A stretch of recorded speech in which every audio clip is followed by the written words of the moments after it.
Hello everyone, and welcome back to another episode of History Buff 41.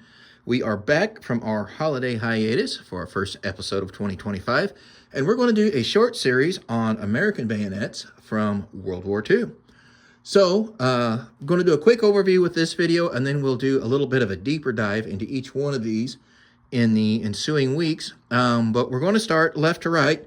And it actually begins in World War I. We're actually starting with World War I, which on our left here, we see the bayonet and scabbard for the model 1903 Springfield. This is the model 1905 bayonet and the model 1907 scabbard. And we'll go into why those have different dates on them in our next video. But like I said, these were initially made for the 1903 Springfield. Teddy Roosevelt, initially the 1903 Springfield, had a rod bayonet that was held, contained internally within the rifle. Teddy Roosevelt, who was president at the time the 03 was developed, famously took a Krag bayonet and broke off the rod bayonet and said that it wasn't sturdy enough and ordered it a redesign of the bayonet, and this is what they came up with. And then that was used up through World War II.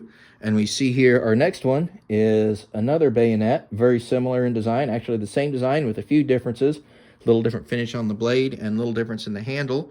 That is also the model 1905 bayonet and the ensuing scabbard.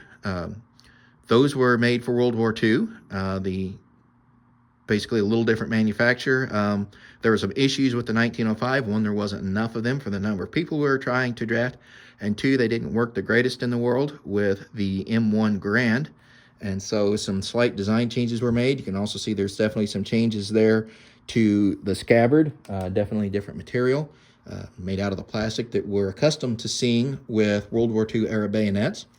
And then next to that is another model 1905 bayonet, sometimes referred to as the model 1905 E1. And basically it is a cut down version.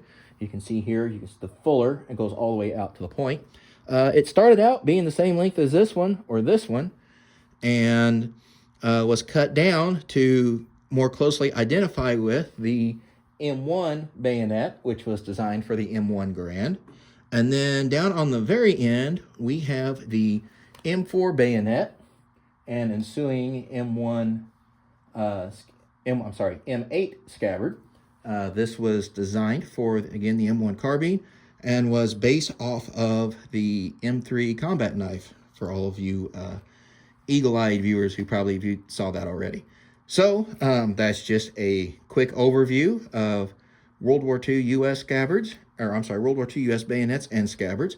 You'll notice there is one that is missing. That's the model 1917. I don't have one of those. That was used on the 1917 rifle and the trench shotguns of the United States. But I may pick one of those up for the collection here sometime in the future, and we'll do a video on that. But that's it for this episode. Thank you for watching. Please be sure to like, share, and subscribe. See you next time.